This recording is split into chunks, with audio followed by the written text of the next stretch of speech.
Bom dia. We're so happy that all of you are here, especially for this really important discussion.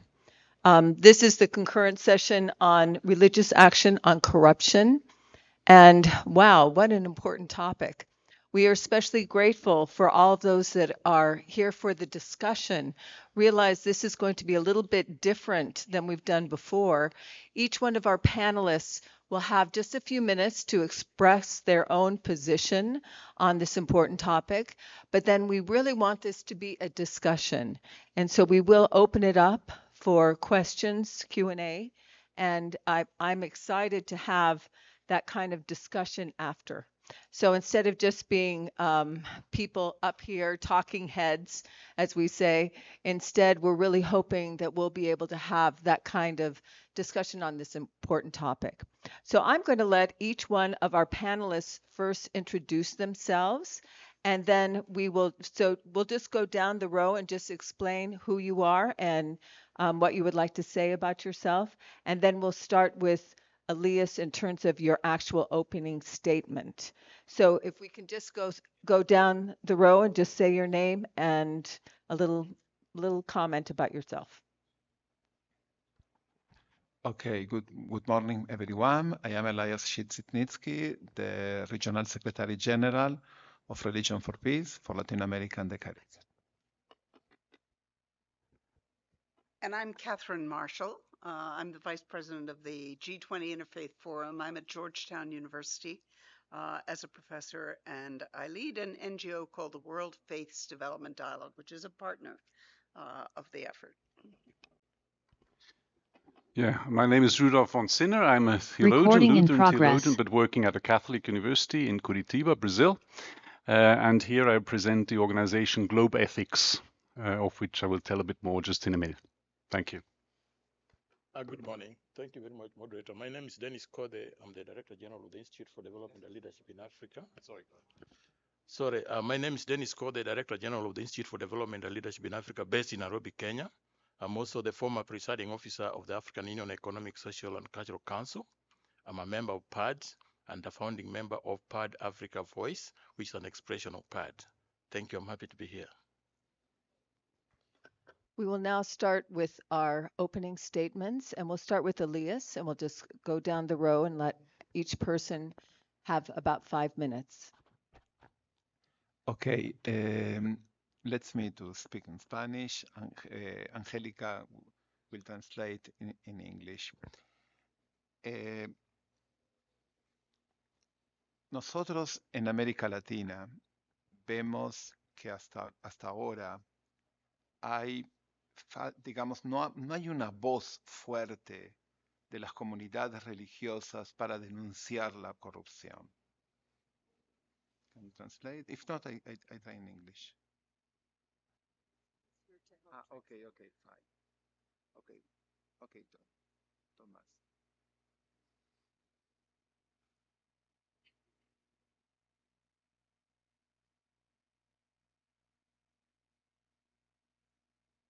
Of not. Okay, I will try to speak in English. I think it will be more easy. Sí, tú me puedes traducir, perfecto. Bueno, entonces, como decíamos, nuestra situación hoy en América Latina y el Caribe es que no hay una denuncia por parte de las comunidades religiosas acerca de la corrupción. A situação atual na América Latina e no Caribe. No, in English. Oh, okay. Okay. A situação atual na América Latina e no Caribe é que as organizações religiosas, elas não denunciam esse tipo de situação. In Latin America, there's not a very strong religious voice denouncing corruption. I will speak in English. Okay. We see that for faith communities, corruption it's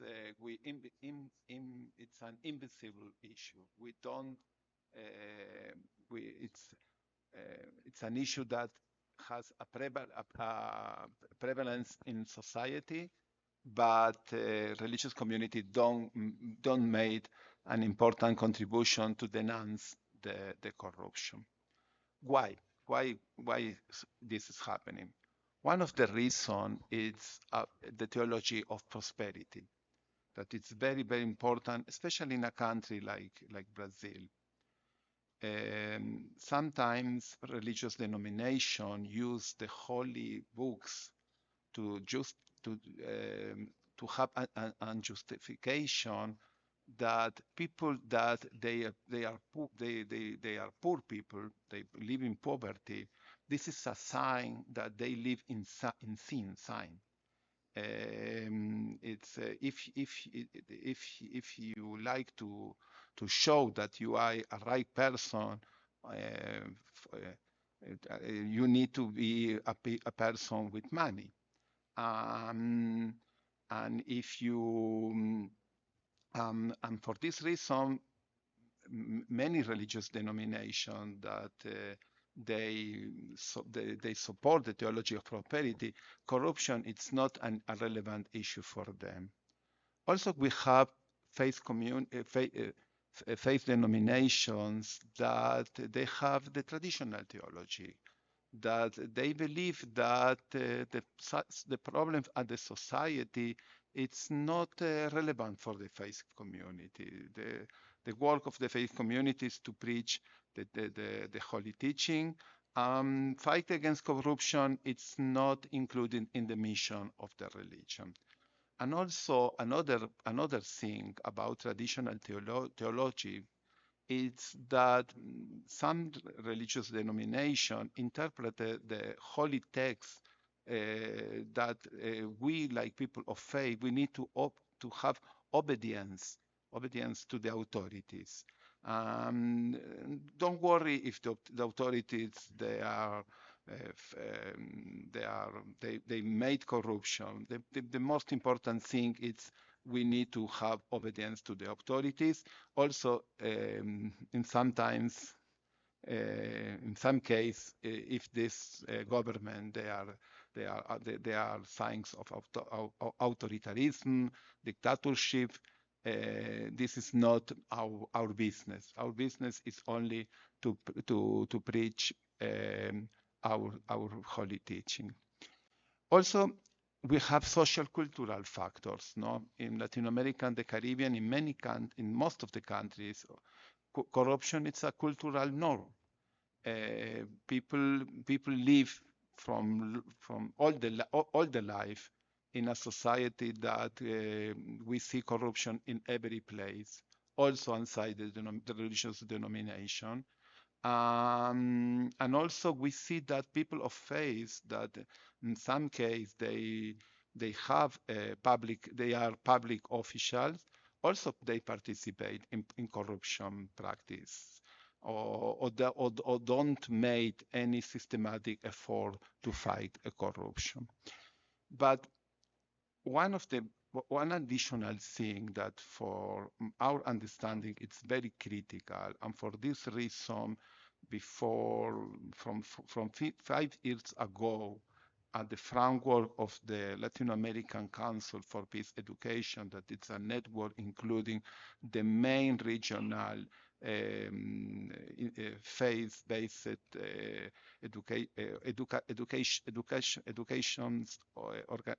organization working on education, we understand the fragility of the ethical discernment that we see here in the region. And ethical discernment is very critical because if we learn a little history, very serious tragedies in the history and also in the recent history in the world come because people lost the ethical discernment. And also we see, especially at the framework of the schools, that, but not only on the framework of the school, but also at the public opinion at large, that people have a strong, it's difficult for many people to understand the complexity of the reality. The reality sometimes it's very complex. The public policy, it's very complex to understand in the small details. People in this time, they don't want to research what's happening deeply about the reality. No, people expect a simplistic view of the things. And this is also one of the reasons because people don't have especially attention about corruption, and also this is a difficult things to teach at the school, because also the young people don't have, they like to receive very smart response, and it's not easy when we are talking about corruption. Another important thing is we are living in a time of pragmatic individualism. This is not also in not only in Latin America and the Caribbean. I think it's around all the world. And this has very important connection to critical issues in the society. Example, poverty. We have a lot of research that link the issue of corruption to the issue of poverty. Money that need to go to public health, public education, public security. We miss this money, go to the in countries that the culture of taxation it's very low. We miss the reserves that we need to give a framework of human service for everyone. No. Especially because in many countries in the region, the middle class, of course, or more the middle high class or the high class, they don't use public service. They send the children to private school. They use private health service. They also have private security. This is also the reason because many people don't pay taxes like the law said, like the law order to do. And this is an example of pragmatist individualism that we see more and more in the society. Another thing, we have the crisis of the family, and that less and less and the framework of the families. We had talks about what's happening in the society, and also because this pragmatic individualism, also if in the school we teach ethical values, that the student come back to the home, the children come back to the home, and the parents say, okay, this is if you will do this, you will be a loser in your life. People need to make money. If you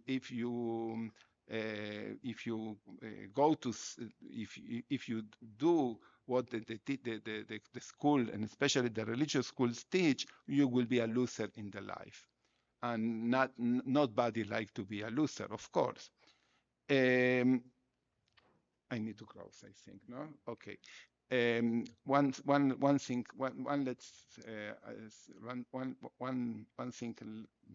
One additional thing. In our framework of, in our network of religious-based education organization, we developed this material. We have only in Spanish. We have some copies here for people that read Spanish. I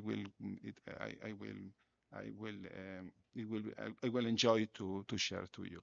And thank you very much, especially for understanding my broken English.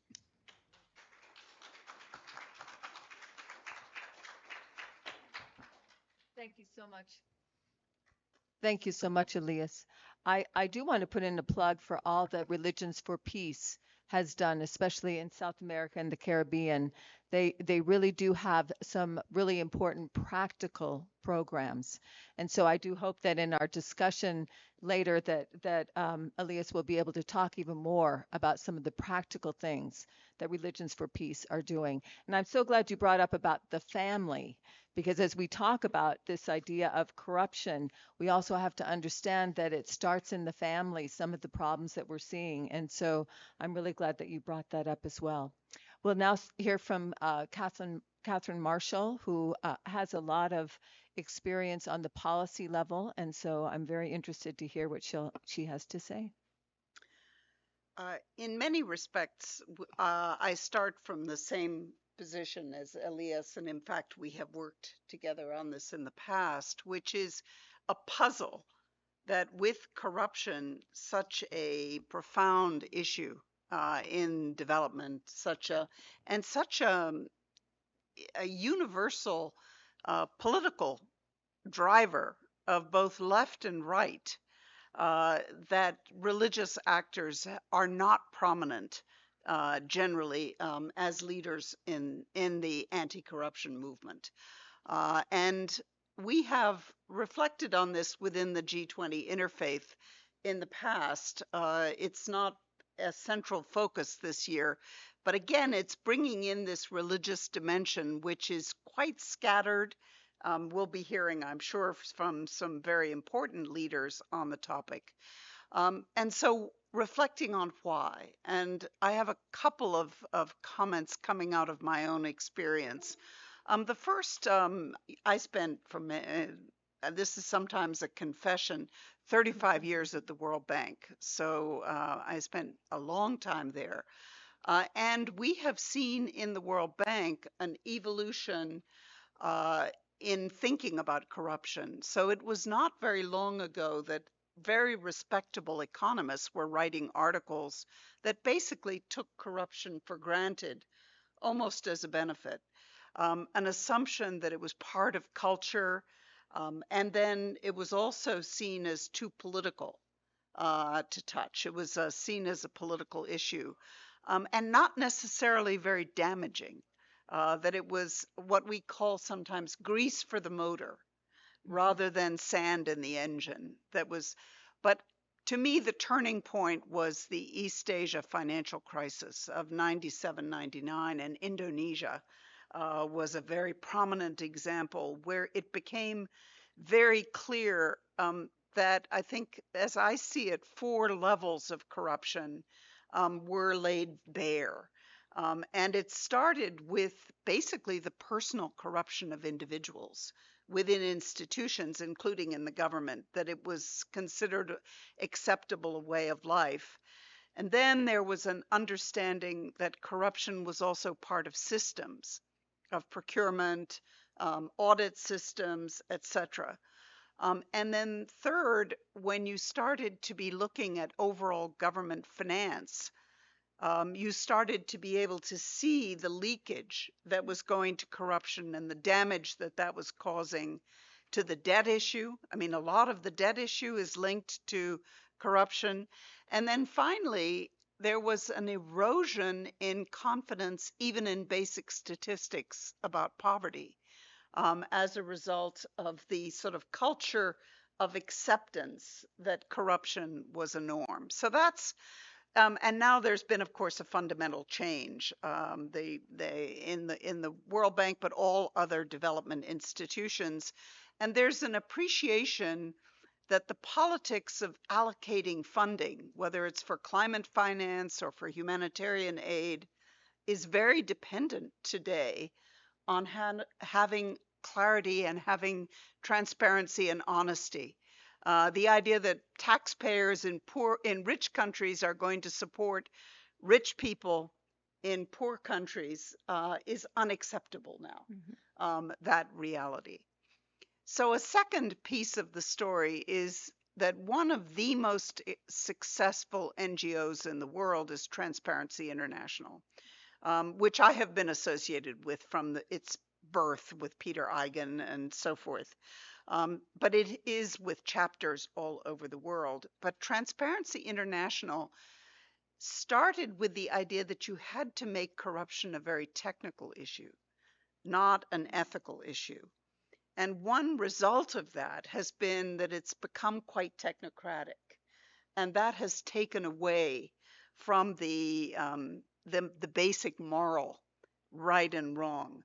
And there have been some efforts by TI to bring some religious actors. Hans Küng was very much pushing transparency in this direction, and they had Sri Sri Ravi Shankar.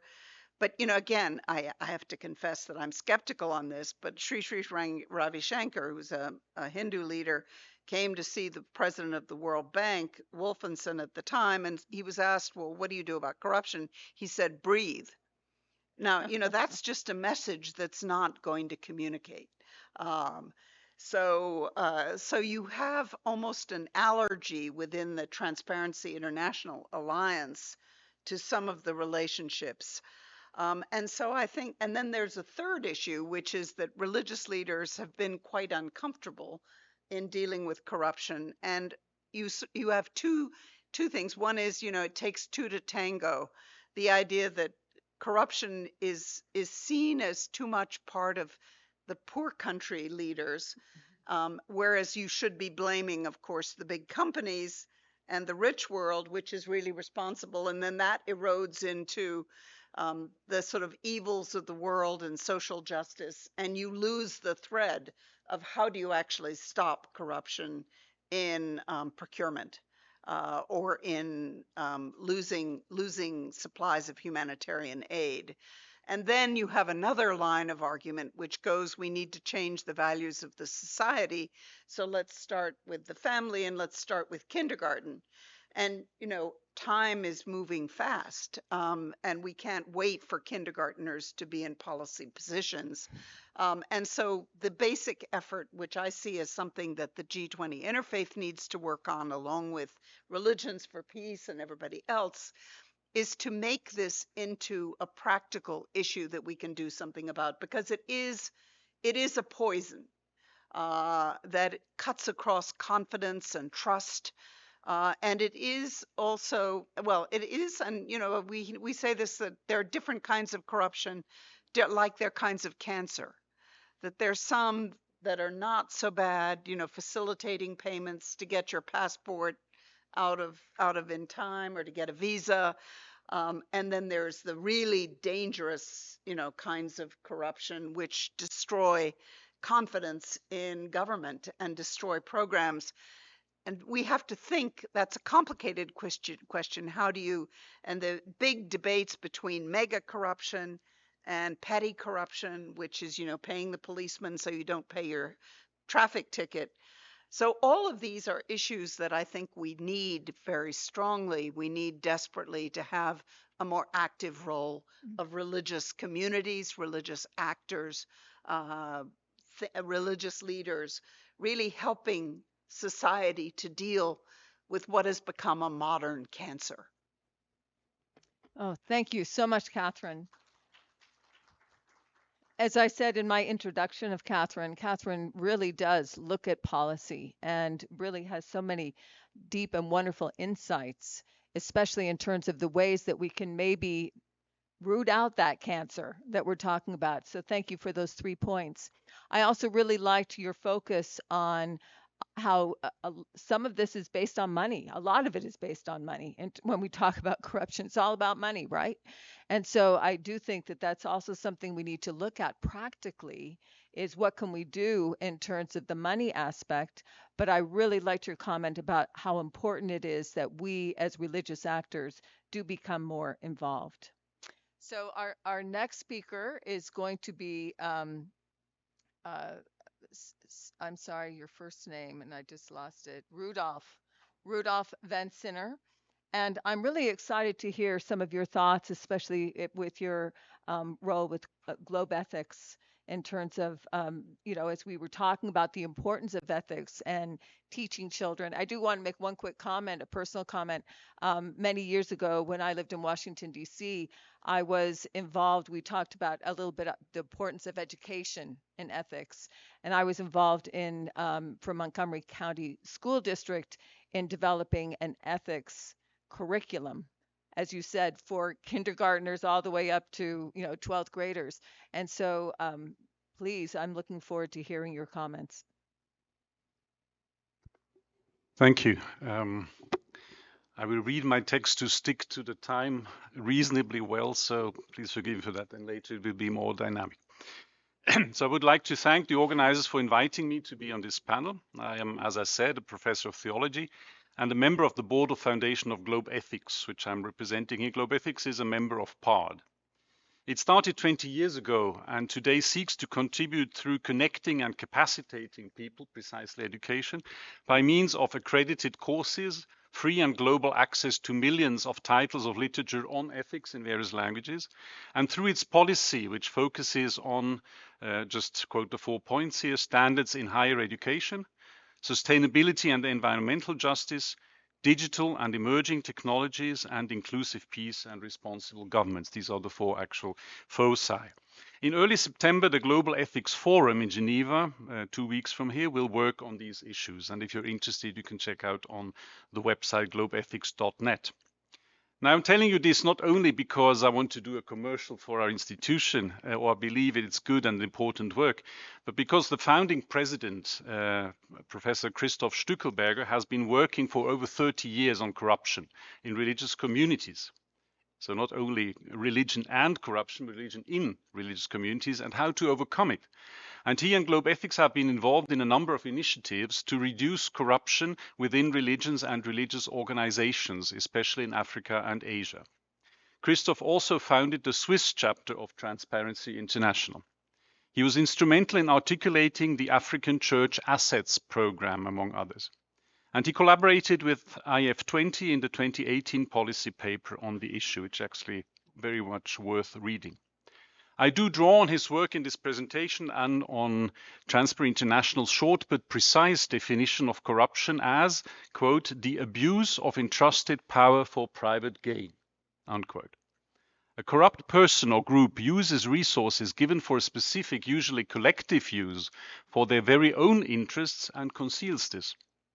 Thus, there is a total lack of legitimacy, transparency, honesty, and accountability, resulting in a tremendous drain of resources of which those who most need them are being deprived. It's always difficult to say how much it actually is. That's why one works with perception of corruption rather than, we don't have clear numbers, of course, but it's huge amounts.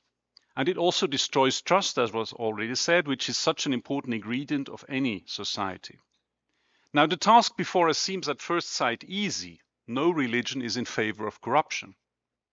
To the contrary, religions are strongly against corruption. In the Bible, already in its second book, only 3 chapters after the 10 Commandments, it is said, and I quote again, "You shall take no bribe, for a bribe blinds the officials and subverts the cause of those who are in the right." End of quote. Now, many more quotes from the Hebrew Bible, the New Testament, from Islamic, Buddhist, Hindu, and many other religious traditions could be offered here. They all leave no doubt that resources are to be used responsibly, to serve ethically sound purposes, to foster life and justice and the well-being of all, and that such stewardship is good in the sight of God and of humans. Given this doctrinal evidence, one would expect that the more religious a society, the less corrupt it is. Unfortunately, empirical research does not confirm this expectation. To the contrary, the more religious a society, the more corrupt it is. This does not mean that it is religion as such that fosters corruption. Rather, the issue is that there may be lower accountability, more collectivism, and even collusion in religious communities, allowing for corruption to happen and go unpunished.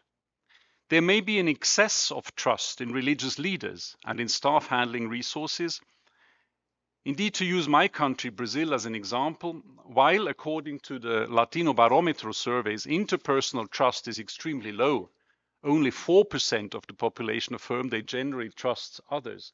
In Norway, this will come up to 75% to have a comparison. Trust in churches is very high. They come second in institutional trust just after the fire brigade. However, when people come to know about the breach of trust, the result is disastrous and can split or even terminate religious communities. So while they tend to trust their leaders, they by no means, the members, by no means are in favor of them being corrupt. They might just not always look closely enough. Now, there are, of course, religious communities with a tradition of internal checks and balances, where administrative responsibilities are shared between clergy and laity. Research indicates the more individualist and democratic a religion, the less corrupt it is, while the more collectivist and hierarchical, the more corruption there is. Interestingly, evidence also indicates that where women exercise leadership and are empowered in their role in a religious community, there is less corruption. Shame on us men. Of course, these are general tendencies. When it comes to concrete cases, they are much more ambiguous. In theology, we would say we are simultaneously saints and sinners all the time. There was this Catholic priest in the city I lived in for 16 years. He is very fondly remembered for all he has done for the uplifting of the poor, for education and the development of the society. At the same time, it is well known he did not care about accounting for the money he received from whatever source, including development agencies. Whatever he received, he sought to use for the good as he saw it. Was he corrupt? Most would say he was not, as he did not use public money for private purposes, but for his work towards transformation and social justice. However, he was not transparent, nor in a measurable way accountable to others, be they the directors or members of an ecumenical NGO he founded, be they the religious congregation, a development agency, or the state authority. He did it as he wanted, took in money and gave it out for whatever he thought he thought fit. Now, much has changed in the meantime, especially as to development agencies, which have become much more demanding in terms of transparency, codes of conduct, planning, monitoring, and accounting. This is absolutely correct and beneficial.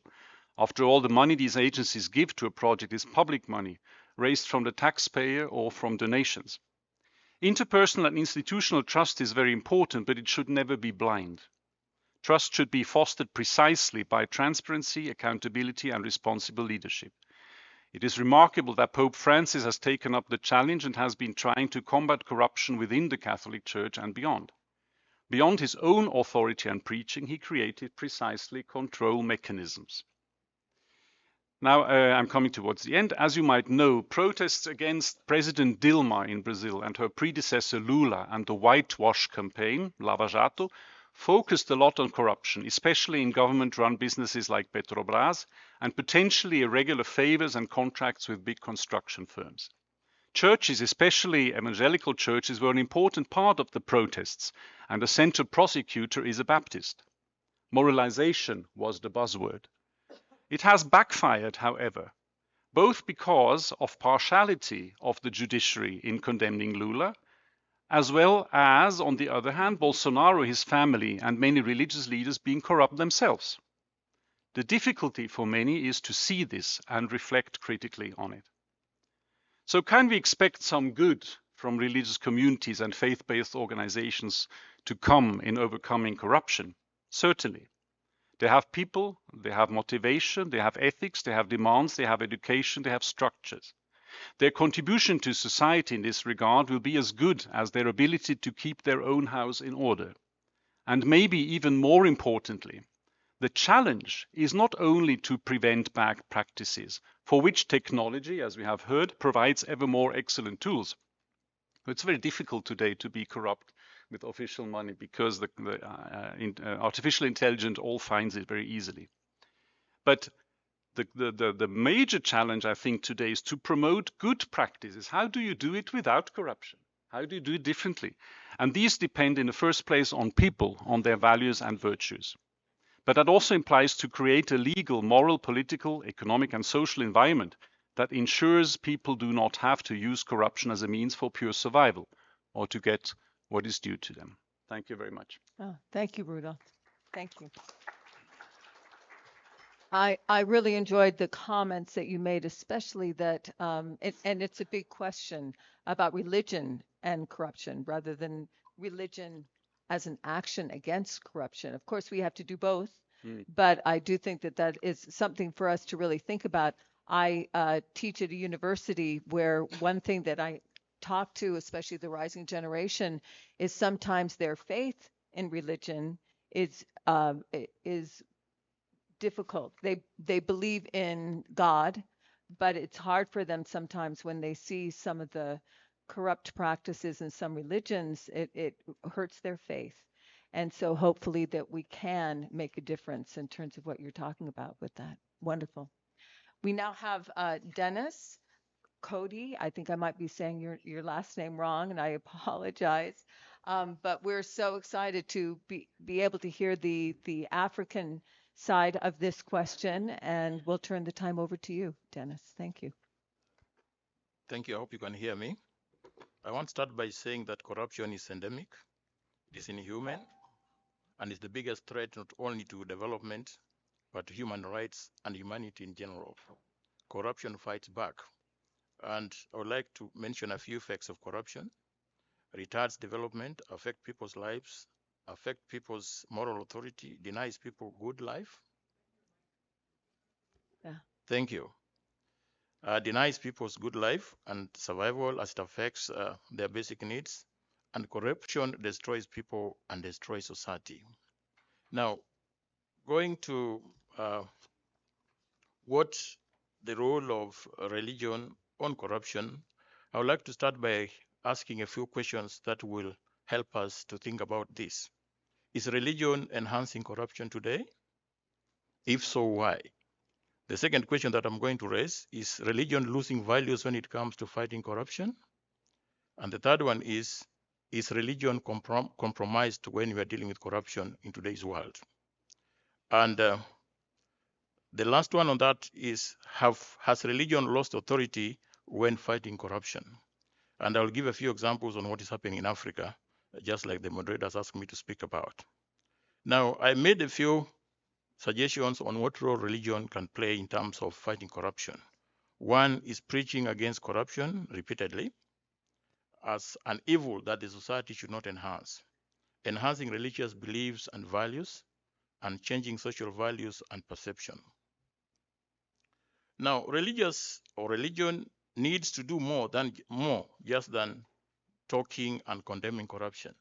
I think we talk about corruption, but what is it that we are doing to stop corruption? And one of my colleagues has talked about educating and sensitizing our children to understand why corruption is an evil in the society. But we have seen situations in Africa, for instance, where religious groups are influenced or compromised by politicians, and where they end up receiving the proceeds of corruption from those who are corrupt. Now, some of the recommendations which I made include refuse corrupt resources in places of worship, irrespective of who brings that, barring corrupt individuals from attending and participating in religious activities, and identifying corrupt resources as condemned. So when I bring money to church or to any facility of worship, I think religious leaders should identify whether this is the right money that the church requires for its own development. And also sensitize and create awareness among followers on bad effects of corruption. When I look at, I'll make another statement on corruption, which is up to us again to digest. Moral decay, such as corruption, has penetrated the society today because religion action has allowed it, is encouraging it, and accepting it, and has become part of it.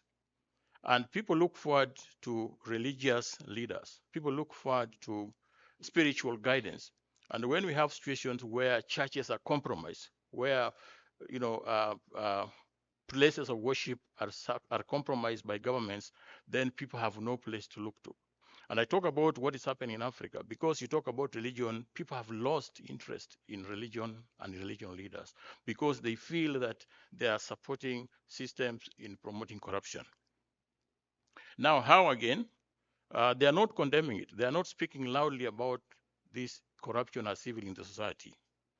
they are beneficiaries of some of those resources I've just mentioned by accepting donations to support developments in churches, and also allowing corrupt persons to seek solace in church. We know our politicians from Africa, they use religious organizations to get influence and to get votes. And what do? They use this corrupted money to influence support.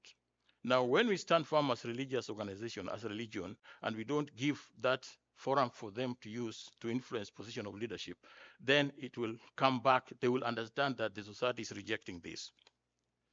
I also looked at the role of the society in fighting corruption. And the other hat that I wear is that of a media. And one time when I was being interviewed by the South African Broadcasting Corporation on corruption, I mentioned that time has come for people to tackle corruption head on, irrespective of where you are. We want to see families, and I'm not wishing families to be broken, but we want to see families breaking because they don't accept, resources which are from the looting or which is from corruption. We want to see children, disagreeing with their parents because they feel that the wealth that the family has not been obtained in the right way. We want to see society condemning those that are suspected, to be associated with corruption, and refusing proceeds of corruption, condemning corruption practices, avoiding shortcuts to get positions through corruption. I was speaking to one Japanese friend, and he said corruption is a worldwide issue. The problem we have in Africa is that corruption is penetrating into areas where people need to survive. It affects education, it affects health, it affects agriculture, it affects every sector of the development of the African society. And if you look at the debt crisis that we have in Africa today, it's not that we have not received money from donors, but the question that we keep asking, this money that was donated, where did it go? And then you see those in power continuing to enrich themselves using that corrupted money. But the people that this money is meant for are wallowing in poverty. And this is bringing a revolution in Africa. It's a question of time. We had an incident in Kenya the other day where the younger generation started to rebel against the government because they feel the government is corrupt and it's not doing enough for their own welfare. And this is going to be a crisis in Africa because people are used to political revolutions. People are used to revolutions for power. But we are seeing a trend where people are beginning to say, wait for a minute. We got money from this organization. What did it do to the people? And how come that the politicians or those in political leadership are, really living in very good life, owning helicopters, driving big cars, while the ordinary person cannot even afford 3 meals a day? So I think we are getting to a point where we must act to stop this corruption. And we cannot just continue to talk. Now, what is the role of religion? You find that the victims are in the church. The executors of corruption are also in the church or in places of worship. And therefore, religion has a very important role to play in terms of educating and shaping the thinking of the politician and those in political leadership, and also the victims, so that we understand what we need to do so that we deal with corruption once for all. But if we just continue to talk, if we just continue to condemn, then we are not going to have a permanent solution to this. The other point is institutions. The same politicians who are encouraging corruptions are the ones who are putting institutions in places. So these institutions are not effective. But I think we need to be honest with ourselves. We need to have moral authority to say this is an evil, we must fight it, whether as religion, as a civil society, as government, so that we can put things in their right perspective. And I keep asking myself that why are we not contented with what God has given us? If you're working and you're getting a salary, that's more than enough. Why do you need to get extra by denying somebody else an opportunity to survive? We must get to that point where we question ourselves and we have moral authority within ourselves and say, yes, for me, I'm eating. My brother here also needs to eat. But in order to eat and also try to eat what belongs to him. Because if we are eating money that is supposed to support health, support education, is supposed to support survival of the people, then where do you expect the rest of the other people to go? So the situation is a crisis in Africa. Well, it may be said that we have corruption in developed countries, but the impact it has in developed countries is not like the impact it has in Africa. we are actually reducing. People cannot go to school.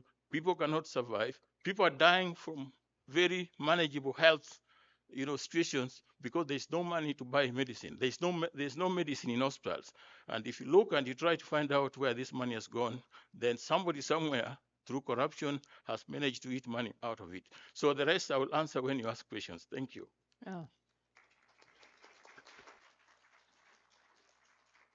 Thank you so much, Dennis. I think the points that you made, especially about the importance of stopping the tradition of corruption, and that oftentimes in specific institutions and even religions, we have this tradition of corruption that continues over and over and over again that needs to be stopped. And so I really appreciate that understanding that you've given us today. Well, we have over 20 minutes to be able to have a discussion. And oh, I see a lot of hands up. This is great. Do we have a microphone for discussion? I guess we have a smaller room. Oh, would you please? Yeah. Thank you. Yes, you're standing up. We'll let you go first. Thank you.